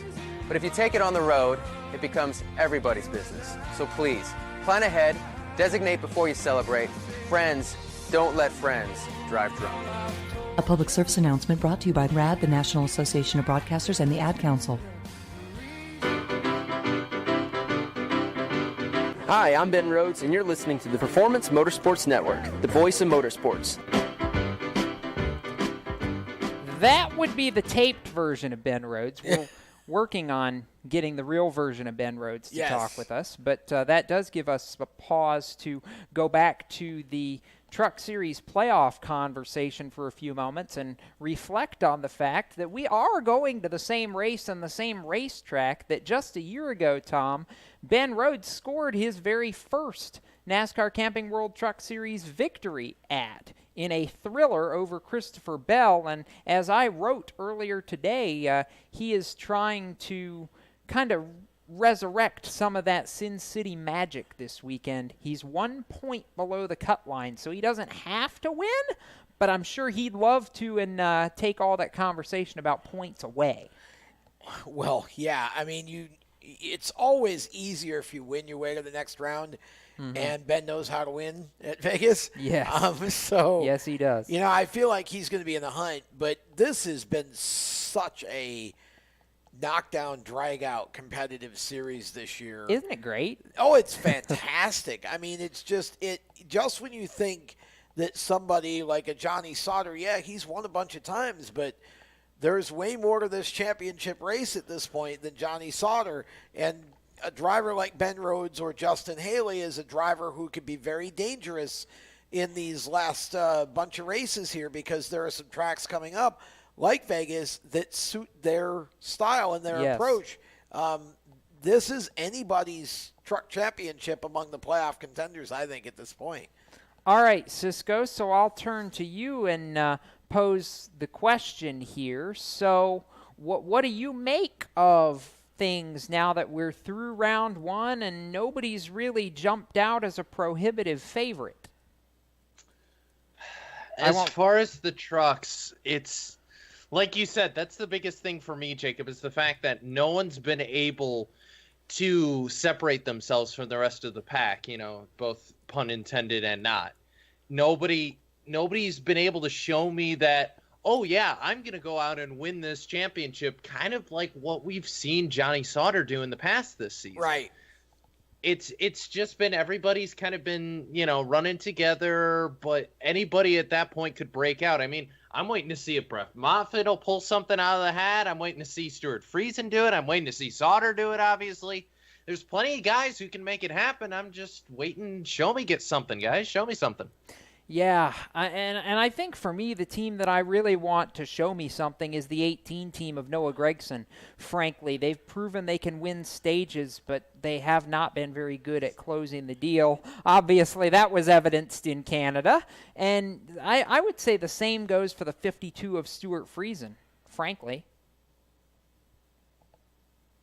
Yeah, I agree. I mean, I think Stewart definitely. See, and again, we've been predicting Stuart Friesen's first win for half of forever here this year. Yeah. And it seems like we predict him, one of us, and then he finishes second, or he finishes third, or he finishes fourth, but he leads a bunch of laps. And I feel like the law of averages eventually, between now and the end of the season, has to catch up and give him a win. Right. It's almost like he gets this close, and it's kind of the Chase Elliott syndrome. He just can't quite close the deal. Well, my biggest problem is when he's had a car capable of closing the deal, one of his teammates beats him to it. Well, yeah, I mean, there is that. And of course, Johnny Sauter and he have been very close a lot on the track this year. And, Stewart has definitely proven he belongs. And I think he's a driver that once that team starts winning, he will absolutely keep winning. I think this is a highly probable scenario of Stewart wins a race.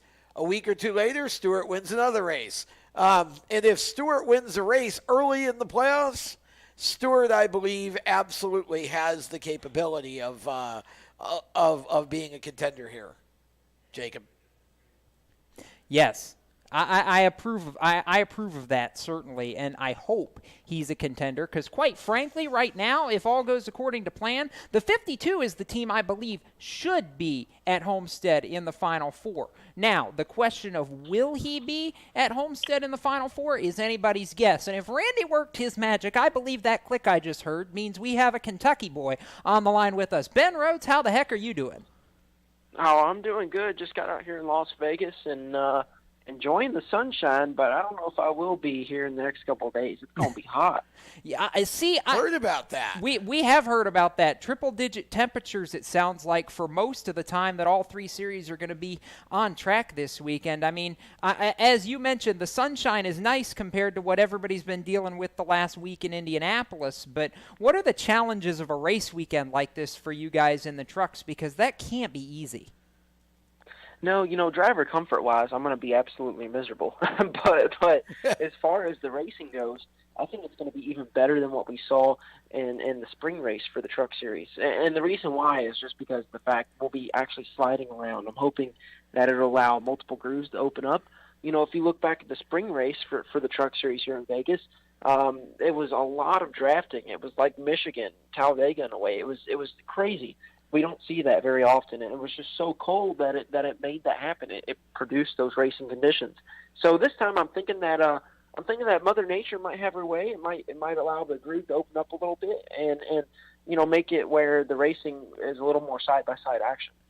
When you reflect, obviously you're coming back into this particular race, Ben, as the defending winner. When you reflect back to last year's race, what do you remember about that battle with Christopher Bell? And I'm sure that it gives you a lot of confidence to come back in here as a place knowing, hey, we got it done and we know what we need to do in order to win our way through the next round again. Well, I think the cool thing that sticks out in my mind is just the emotions that were produced by the win. For me, I remember making that final pass in the race and just thinking, oh no, I've got to go, because we didn't have the fastest truck by any means, but somehow we pulled the win out and we made it happen. But, it takes a little bit of luck. It takes a little bit of gambling out here in Vegas. And, I think for us, we've made some big improvements as a team since then. Our 41 Ford F-150 has got good speed, especially the mile and a half all season long. And I feel like these tracks are really our strongest point. Do you feel like you've finally exhausted all the bad luck and mechanical gremlins to where that's out of your system and you can go race for a championship now? Because I know between the two of you, you and Eddie were just almost foaming at the mouth for if something could go wrong, it seemed like it did. Man, I sure hope so, because I don't think our team can handle another mechanical failure like that. Every single race that was going to be our strongest run, something happened, something completely out of our control, and we got it resolved. I'm not sure if we still even know what the issue was, but we got it all resolved. We changed everything out that we could, and so far so good. We've been having no issues. We just need that to happen for the rest of the playoffs. You have to be absolutely perfect in the playoffs if you want to make it to the Final Four, and that means no mistakes by the team, no mechanical errors, no on-track incidents, and overall just really solid performances. So we'll see. I think we certainly have the speed. Our team is plenty fast at these mile-and-a-halves. I'd say it's our strongest racetrack. It's just going to come down to just being right place, right time, getting it all done, executing on all fronts. So the experience last year that you guys had, obviously sneaking into the playoffs and then going on a run that brought you within a whisker of going to the Final Four, does that experience help you coming back in for a second year and having that knowledge of what you guys did that worked last year and maybe some things that you can improve on? Well, I think the biggest thing that's going to help us is just the mindset. We were so close, and we were on the outside looking in multiple times last year, and somehow we prevailed and made our way through. And I think that experience is going to prove worthwhile for our team. I think that's going to be our one of our strong points this year. The pressure's not going to get to us. We just have to stay calm and not get excited about things. But the pressure certainly isn't there. We're kind of immune to that at this point. We battled through it all, and I think last year was a testament to how strong and focused our team can be. We just need to do the same thing. And when nobody's expecting us to get a win, we need to pull one out. And right now, we're not the best in points. That came from, Canada. We got dumped the first round of the playoffs by Johnny at that race, and really hurt us in the points. But I feel like we're nowhere near being done. And if myself and my team, we all believe we should have a lot more wins and a lot better off the points than we are right now. And the only way we can't make up for that, we can't make up for the mechanical issues. All we can do is go out there and perform. Well, and I think at this point, Ben, you're in the playoffs. Okay, you had a bad first round, but everything that's come before just sort of falls away at this point. It's you have to have a short memory basically, and you go into every race as if it's the first race, and you've got an opportunity here. If you can win your way to the next round, then that bad circumstance in Canada isn't going to make any difference. Oh, absolutely, and I think you're 100% right on that. If we can just perform now, everything else is going to fade away into the past. And I think one of our problems this year is that we have been focused on it. We have let it get the best of us at times.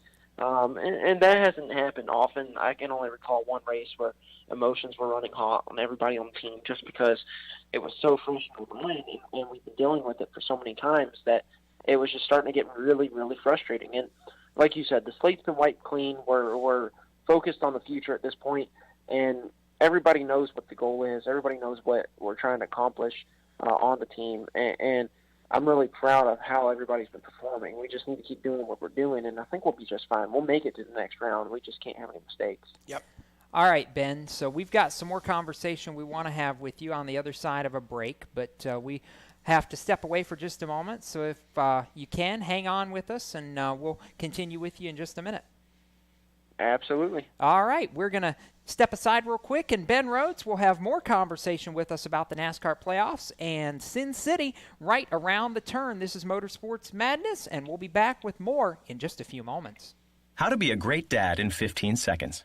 Bike ride, go fish, walk in the park, phone call, milkshake, play catch, picnic, fly a kite, tell jokes, laugh, talk, read a story, tell a story, bumper car, swing set, bowling, pillow fight, cut loose, stay tight. Whew. Because the smallest moments can have the biggest impact on a child's life. Take time to be a dad today. Call 877-4DAD-411 or visit fatherhood.gov. Brought to you by the U.S. Department of Health and Human Services and the Ad Council. Automotive technicians and auto service trainees, how would you like to work at the beach and perform for one of the best car care centers in the nation? Louis Meineke is now looking for skilled automotive technicians to join their award-winning team. If you're a gearhead that knows his or her stuff, or a young up-and-comer that has the motivation and drive to succeed, then you need to make this call today. 302-827-2054. Lewis Meineke Car Care Center, located in beautiful Lewis, Delaware, offers a highly competitive compensation plan, great benefits, a flexible schedule, and did we mention that you're going to be working at the beach? Plus, there's a signing bonus for the right candidates. Technicians must be ASE certified and have a minimum of 6 years experience. Beginners advance at your own pace in one of several entry-level positions. But whatever you do, don't wait. These jobs will go fast. Call Tim at 302-827-2054. That's 302-827-2054. Lewis Meineke Car Care Center. Rev up your career. You hear that? That's the sound of America's only sports car. That's right. It's a Corvette. But not just any Corvette.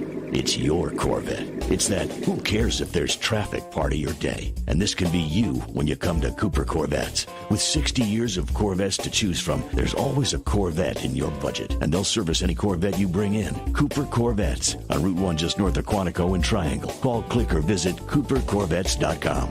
How to deal with someone who says that's so gay. Outsmart them. This party is like so gay. Totally. Excuse me, but did you ladies know the word gay used to mean happy or excited? Then it became a word used to describe gay people. Then somehow it came to mean dumb or stupid, which is how you just used it, which is not very nice. Ew, that guy is on the football team and super smart, and he totally hates us now. Totally.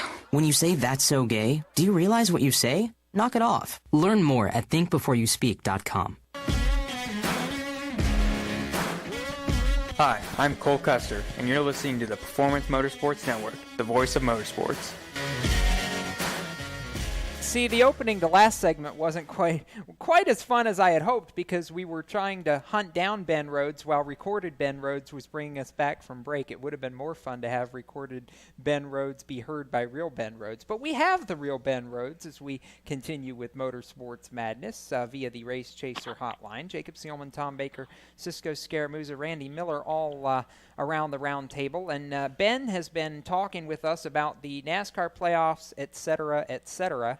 And I'm curious, Ben, because you have a win at Vegas, which you're going to this weekend. You have a win at Kentucky, which is your home track. So of the next 6 races, to get your third win, I know the simple answer is, yeah, you want to win Friday because that's a golden ticket to the next round.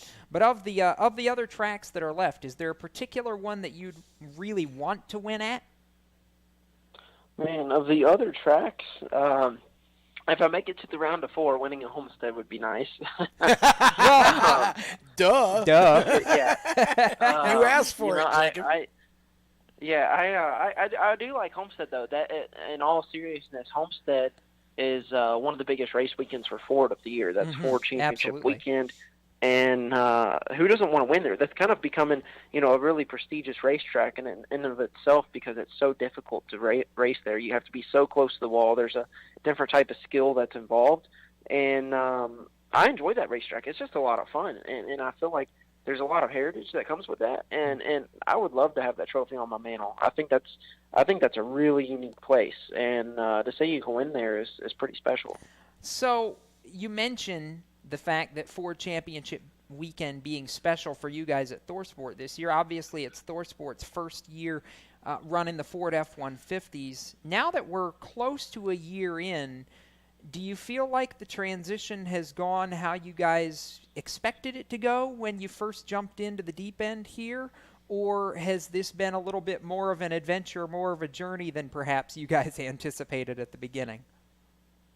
It's certainly been an adventure. I'm not gonna lie, it's been one heck of an adventure. If you talk to our body hangers at the shop, they'll tell you right away exactly how things were at the beginning of the year, how hectic it was, and how they felt like they just got caught up, and then all of a sudden there's a big wrench thrown in the plans, and they say, "All right, guys, so all the bodies you just put on these trucks, it's time to cut them back off again." So they cut all the bodies back off the trucks. That's just scratching the surface. We're not even talking about all the hard fab and everything else we had to do to get these trucks switched over to Fords. It's a laundry list. It took a lot of work, and we're still not caught up. We're still behind from the beginning of the year, but we're in a lot better position than we were, going into Daytona. We're in a position now where every team has the trucks that they have. But if something happens, we're still a little behind in the body shop for that reason.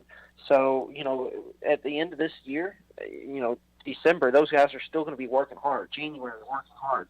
It's going to be nonstop for them. But by the time Daytona rolls around, they're going to be right where they need to be. And 2019 is going to be that much easier for everybody at ThorSport just because of that.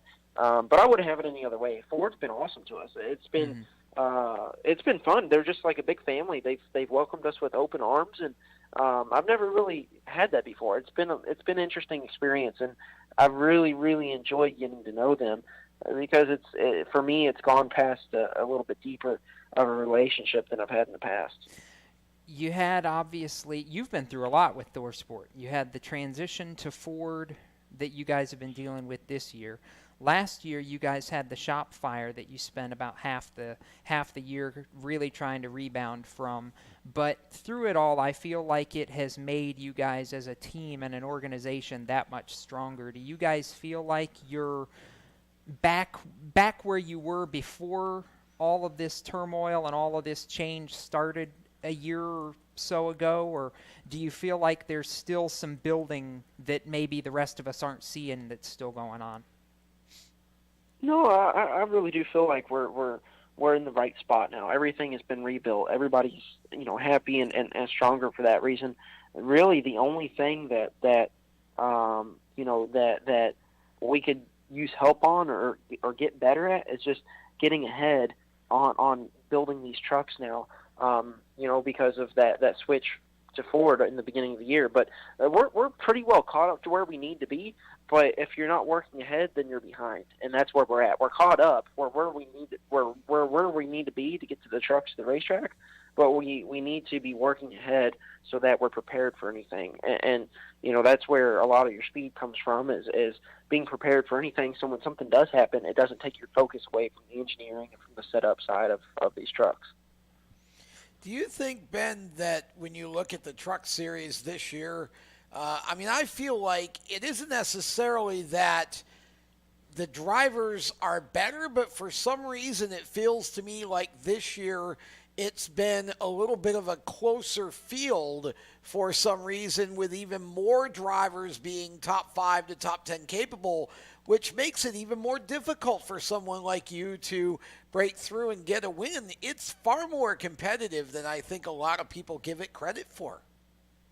I do. I feel like it is very competitive and more than people give it credit for, just like you said. And I think some of that is from the new NASCAR NT1 motor. I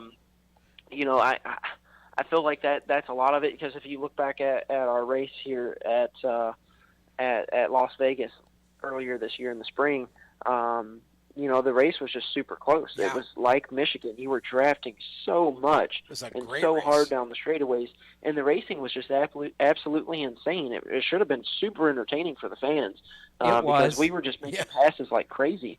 And that's been the common theme at these mile-and-a-halfs this year.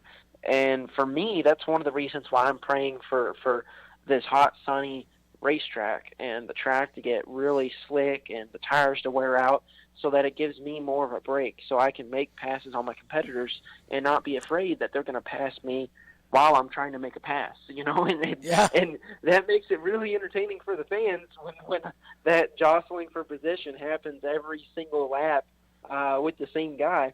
But for me, it gives me a break and really allows me to cut through the field if I have a fast race truck. It's really an interesting situation with that motor, too, I feel like, because I don't think people quite knew what it was going to do. They were hoping it would work well, but I almost think in some ways it might have worked a little too good, because I think some teams that, were a little reluctant to make the switch have been kind of forced to because of the way it's performed. Well, I'm on the fence on it still. I absolutely see where the benefit is for the race teams, but I can tell you that there's still an imbalance between the Bilts and the Ilmor engines right now. And I'm not sure what they can do to help that. It's more or less just the nature of the beast. So I'm a little bit at odds with it, I guess you could say. But overall, NASCAR has done a really solid job on trying to get them as close as possible. And like you said, a lot of teams have really switched over and adopted it. Yep. And I think it's overall it's been good for the series because I do see the performance of other teams, rising up and allowing the competitiveness to be there. But at the same time, I feel like it would be great to have the manufacturer motors all in like they were in the past. All right, Ben, so before I let you talk about your sponsors and get off to the rest of the stuff we know you have to do in Vegas, I do want to ask you this because it's something that somebody asked me, and I didn't really have a good answer to it. Do you feel like you're going to have to win in order to make the Final Four, or do you feel like you or even somebody else in the playoff field could potentially make the Final Four at Homestead without winning a race, especially during that round of 6? I think you can make it in without winning a race in these next few races, these next 5 races. I think you can definitely make it in, but I wouldn't want to do it like that. I'd rather just get the win. It would take a load off of our guys and just get rid of the pressure. But on top of that, it shows that you're a force to be reckoned with. But I'll take it any way I can get it. If I can get to the Final Four without winning a race and then run first or second at Homestead and win the championship, I'll take that as well. So I'll take it any way I can get it. But I do believe if you get a win, it's going to make your life so much easier. And I experienced that firsthand last year. I would certainly agree to that. We would definitely wish you the best of luck at Las Vegas this weekend. Before you get out of here, I know you've had several new colors on the car the last few weeks. So talk a little bit about some of the sponsors that have come on to help you make it happen here in the second half of the season. Yeah, we've been really fortunate to have Tryon International Equestrian Center and the World Equestrian Games, which just started yesterday down in Tryon, North Carolina. It started September 11th. It's going to run to September 23rd. So we've been really happy to have them on board for the past 2 races. Now we're back to Carolina Nut, and the Carolina Nut Company should be with us throughout the remainder of the season. So really happy to have them on our Ford F-150. Well, we're equally as happy to have been able to get you back on the show. We know it's been a little while, so we appreciate you taking some time out of a busy schedule out there, and look forward to hoping to have you back on here before the end of the season. I know, obviously, if that happens, more than likely you've won a race or a couple. So there's the goal. We'll give you the carrot. You go shoot for it. Sounds good. Well, I appreciate it, guys. Thank you very much. As Thanks, always, Ben. That's Ben Rhodes, and we got a couple minutes left before we take our final break, Tom. Ben seems very, very optimistic about this Truck Series playoff. And you know what? Not just for himself. I like where the entire ThorSport team is at right now, frankly. Myatt Snyder's still leading the Rookie of the Year standings, and he showed some improvement. And everybody seems to want to write Matt Crafton off, but he got a top 5 in Canada, so I'm not saying he's out of it yet. Well, first of all, I think Ben's optimism is a sense of confidence. I think he's in a different place, as he said, than he was a year ago at this time. The team knows they can win. They know they can win anywhere, and they just need to go and minimize mistakes. Not buying Crafton just yet. It's a road course over there. Let's see what happens these next couple races when you get them back on to the 1.5 miles, Cisco. I feel like if Crafton can't perform on these 1.5 mile tracks, he's not contending for the championship. And I know he ran well in Canada, and I hope that means good things, but it's kind of one of those things, at least for me, Cisco, it's show me, don't tell me. Jacob, what if I called Matt Crafton all year? A grumpy old man. What is he like right now? Well, according to you, he's still a grumpy old man. Yeah, and when you compare that to, like you said, Tom, Ben's confidence, that tells me all I need to know, really. Well, I mean, again, if he comes out and has a good run, and again, the top 5 for him would be a great run in Vegas. If he comes out and runs top 5 again and shows that kind of speed, then I'll believe that he's back. But I hope they get back because it's been hard to watch him beyond the bubble all year in the playoffs. And I'm definitely happy to see Myatt's. Myatt's biggest problem has just been finishing. He's had the speed. He just hasn't been finishing the races. So I think, and Grant Enfinger has been spectacular all season long. Grant Enfinger has been doing what Grant Enfinger Mr. always does. Yes, he's just Mr. Consistency, and that is somebody who could very well, be a force to be reckoned with. He could sneak in. Yes. He was, I think, 4th in regular season. The total points scored during the regular season, even though he didn't win a race. So. Yeah. Yeah, I like where Thor Sport as an organization is right now, but I particularly like where Ben Rhodes is, and I think if Ben gets just a good finish, even top 3, top 4 here at Vegas, he's dangerous the rest of the playoffs. I think the other guy I'm watching, as I said earlier, though, Justin Haley, keep an eye on that truck. I was going to say, we already know he's in the round of 6. Yeah. That's a bone stock take it to the bank guarantee. And again, the confidence you get from that, you take right into Vegas, and Justin Haley could come out of here again with a win. There's 2 tracks in the round of 6 that I believe in Justin Haley at. Martinsville, where he's always traditionally been very good, and Phoenix, where he had a K&N Pro Series win get away from him a couple years ago, and he told me over the phone a week or so ago that he's not let that one go. He still feels like Phoenix owes him one. Well, so see if he gets it back at ISM. But for right now, I know think he goes. It's always going to be Phoenix. I don't care what they sponsor. I see him running up front at Vegas. Yes. All right, we're going to take our final commercial break, and when we return, we'll tie this show into a bow. Randy will take us on out of here. So this business and then the finale to Motorsports Madness coming up in just a few moments. Here's an important message from RAD and this station.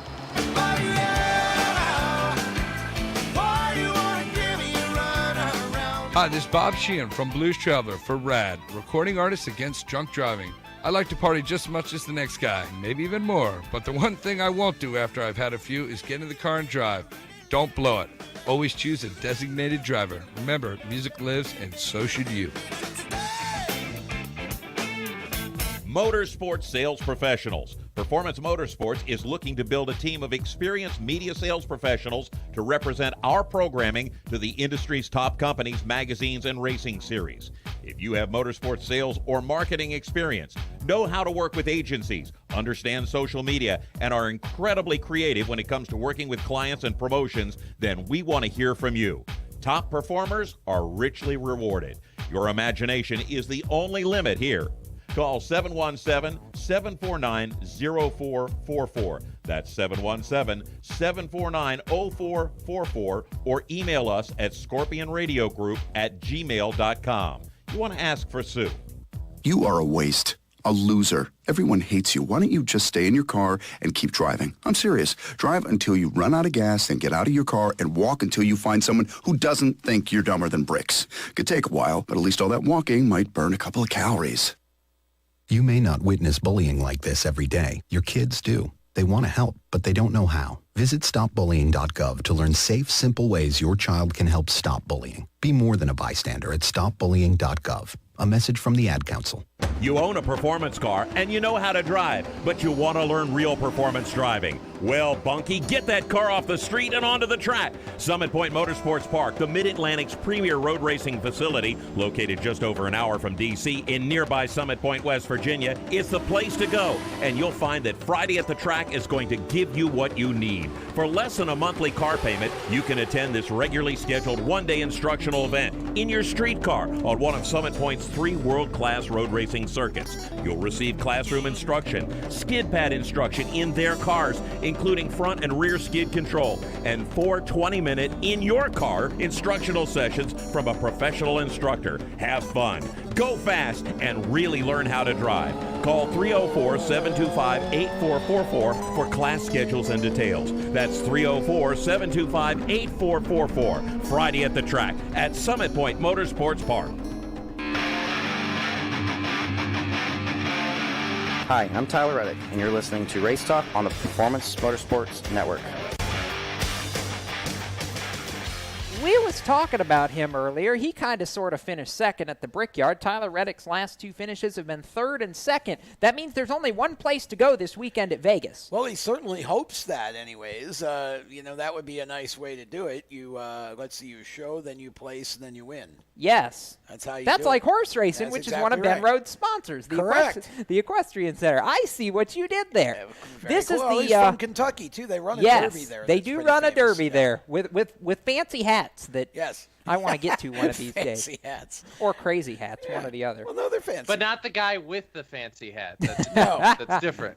Right, exactly. All right, closing moments of Motorsports Madness. Jacob Seelman, Tom Baker, Cisco Scaramuza. Randy Miller's been in and out tonight a little bit too on the Randy cam and punching buttons and making us sound good, all that fun stuff. So real quickly, Cup Series playoff opener winner, no time to explain, just call a name. Who wins on Sunday, Cisco? Kyle Busch. Randy, find your microphone. Go, go, go. I didn't. What series are we talking about? Cup. Who wins? Kyle Busch. Aw, you're no fun. You agree, Tom. Kyle Busch. 3 Kyle Busches. No faith in anybody else. I'm going to shock all of you because the big 3 will not prevail. Brad Keselowski He's the big wins one in right Vegas. Jacob, you need to say Kyle, because then we would have gotten 4 people saying Kyle Busch, and it would have been a jackpot. No. 3 7s is a jackpot, or 3 18s in this case. Yeah. Jacob, you at least went all right. You went out on the 2-inch limb. I did I'm go happy out on for that you. limb. Yeah. Thanks to Bob Steele, Sue Mason, the folks at PMN, as well as Randy Miller behind the glass for punching buttons and making this show possible. For Tom Baker and Cisco Scaramuza, I'm Jacob Seelman. Keep it off the wall, folks, and we might just see you at a racetrack somewhere as well. Best wishes and safety for all those in the path of Hurricane Florence as she approaches the Carolina coast. Till we meet again. You've been listening to Motorsports Madness with the Race Chaser Online crew. Stay tuned to Performance Motorsports Network for more race talk. For the latest motorsports news, visit racechaseronline.com. Motorsports Madness is a copyrighted production of the Performance Motorsports Network, www.performancemotorsportsnetwork.com. A member of the Scorpion Radio Group Incorporated, and may not be rebroadcast, replicated, or saved in any media without the explicit written permission of PMN. Check out our Facebook page or our section in the PMN website. The opinions expressed on this program are those of the host, co-hosts, and guests, and do not necessarily reflect those of the management and ownership of either the Performance Motorsports Network or Scorpion Radio Group Incorporated, the advertisers, or the marketing partners. Be listening again next week when the madness returns on Monday night at 7 Eastern. Until then, keep it off the wall and keep the shiny side up.